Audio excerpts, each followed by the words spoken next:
Hello everyone. This is a video about teaching your dog to lay down. At this point you should already have taught your dog to sit. They need to know how to sit before you teach them down.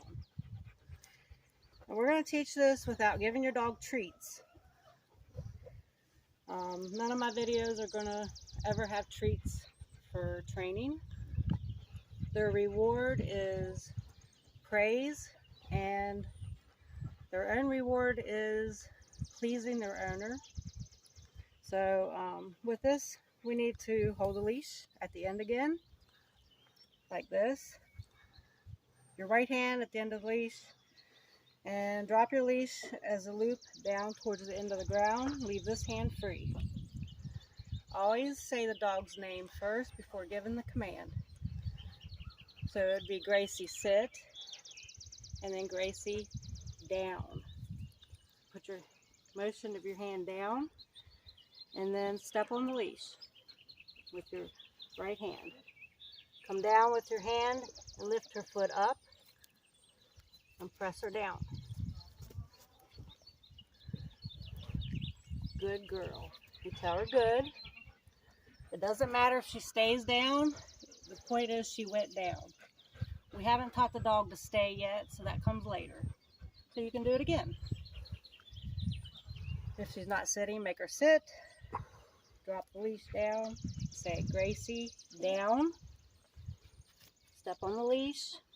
Put your hand down. Lift her leg up. Press her down. Down. As long as she's in a down position, it don't have to be perfect.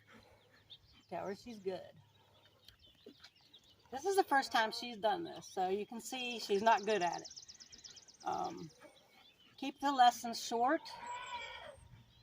and do this a couple times a day, a few times a week, and she'll catch on to this really quick, and you'll have a dog doing it on command and with your hand signal.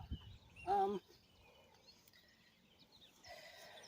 do want to really specify that we don't give treats with training, because I want the dog to look to you for guidance, not look to you for a treat.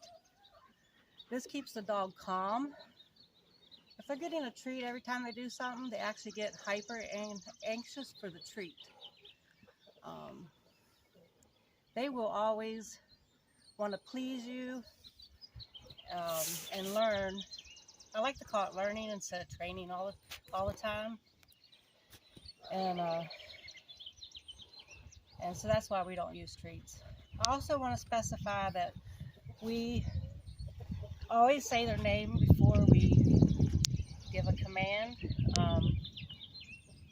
This is to get the dog's attention, just like if you're talking to your friends and you're talking away and you didn't say your friend's name, and your friend's like, oh, you're talking to me? So the animal needs to know you're talking to them.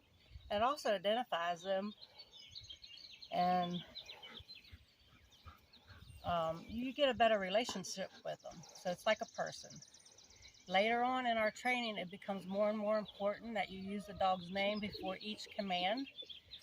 And if you have more than one dog, it becomes even more fun, because you can tell each dog a command, and you can control more than one dog at a time.